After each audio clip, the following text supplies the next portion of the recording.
Hello and welcome you all once again dear friends. दोस्तों, मैं मनीष चौधरी एक बार फिर से आपका हार्दिक स्वागत करता हूं। दोस्तों, हम आरपीएससी सेकंड ग्रेड में इंग्लिश लिटरेचर को डिस्कस कर रहे हैं और आज हम बहुत ही इम्पोर्टेंट एक फेज़ एक टर्म इंग्लिश लिटरेचर की डिस्कस करने जा रहे हैं जिसका नाम है मेटाफिजिकल पीरियड या मेटाफिजिकल पोइट्री। दोस्तों, इसका जो पीरियड रहा था वो था 17th सेंचुरी यानी 16 to 1690 तक, यानी 17वीं शताब्दी रही थी मेटाफिजिकल पोइट्री का काल। चलिए शुरू करते हैं। The term metaphysical poets was coined by the critic Samuel Johnson to describe a loose group of 17th century. दोस्तों, जब 17th सेंचुरी चल रही थी तब ये टर्म यूज़ में नहीं ली जा रही थी कि ये मेटाफिजिकल पोइट्री है, क्योंकि उन मेटाफिजिकल पोइट्स को भी ये मालूम नहीं था। ये तो बाद में 19th सेंचुरी में जाकर सैमुअल जॉनसन ने इन आर्टिस्ट की पहचान की और इनको मेटाफिजिकल नाम दिया। तो किसके द्वारा कॉइंड आउट की गई ये टर्म? तो ये सैमुअल जॉनसन के द्वारा कॉइंड आउट की गई 17th सेंचुरी के जो लूज ग्रुप के बारे में। English poets was work was characterised by the inventive use of concepts. ये इंग्लिश पोइट्स थे जिनका जो वर्क है वो कैरेक्टराइज्ड यानी जाना जाता था किसके लिए? Bye the inventive use of conceit. Conceit के अत्यधिक उपयोग से। कंसीट होता है एक प्रकार से सरप्राइजिंगली मेटाफर यानी कंपैरिजन। मेटाफिजिकल क्या होता है? तो मेटाफिजिकल होता है बियॉन्ड द फिजिकल, यानी जो चीज़ फिजिकल से परे हो। एंड कंसीट क्या होता है? बहुत इंपॉर्टेंट टर्म है कंसीट। कंसीट होता है एक प्रकार से अनकन्वेंशनल, लॉजिकली कॉम्प्लेक्स, एक बहुत ही जटिल और लॉजिकली सरप्राइजिंग मेटाफर होता है। एक बहुत ही अतरंगा, यहाँ पर मेटाफर बोल सकते हैं हम या कंपैरिजन बोल सकते हैं बिटवीन टू थिंग्स। फिर है father of metaphysical poetry. Metaphysical poetry का फादर किसे कहा जाता है? तो बहुत ही इंपॉर्टेंट राइटर है मेटाफिजिकल एज के, वो है जॉन डन।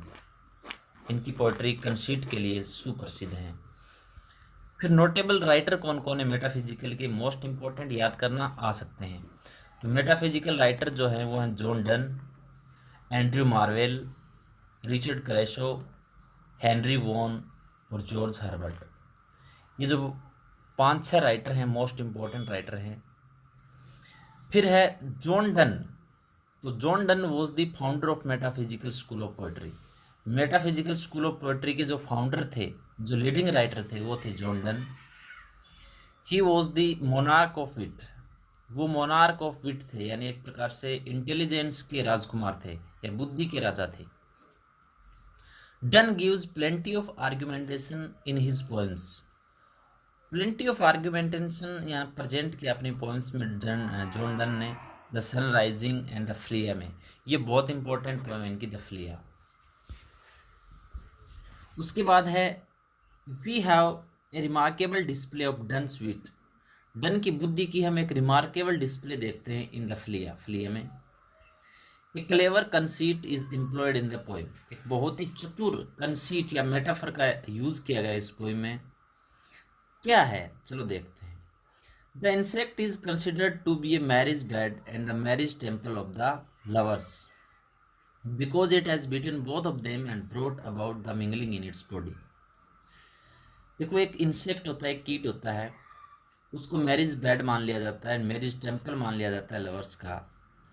उन्होंने कहा कि इसके अंदर हमारा खून है, तो हम फिजिकली क्या हो गए? अटैच हो गए कि पहले इस फ्लिया ने, इंसेक्ट ने तुम्हें काटा, इसमें मेरा खून चला गया, मुझे काटा, मेरा खून चला गया, तुम्हें काटा, तुम्हारा खून चला गया। इसका मतलब हम दोनों ने क्या कर लिया है? सेक्स कर लिया है। एक प्रकार से यहाँ पर बहुत ही कन्वेंशनल मेटाफर यूज़ किया है जॉन डन ने कि हमारी मिंगलिंग है इन इट्स बॉडी, इसकी बॉडी में।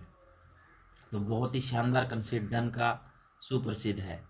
फिर Donne has have here performed a kind of miracle. एक प्रकार से मिरेकल यहाँ पर परफॉर्म किया उसने। मेड फायर विदाउट स्टिक्स, बिना स्टिक्स की इसने फायर लगा दी। Built a house without bricks, और बिना ब्रिक्स के इसने एक हाउस को बिल्ड कर दिया। आगे पढ़ते हैं एंड्रयू मार्वेल के बारे में।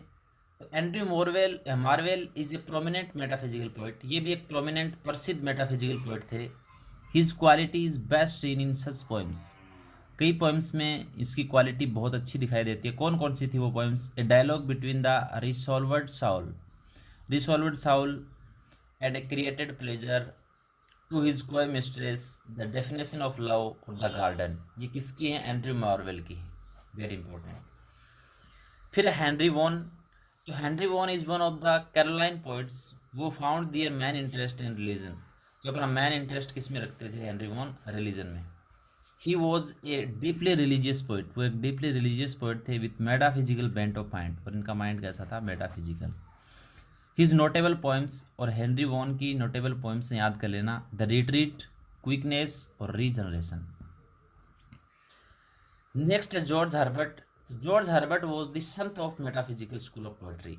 ये भी पूछा जा सकता है मेटाफिजिकल स्कूल ऑफ पोएट्री के संत कौन थे? तो वो थे George Herbert. His pilgrimage is one of the best poems of the temple, the temple से ली गई है पिलग्रिमेज, इसकी बेस्ट पोएम है जॉर्ज हर्बर्ट की।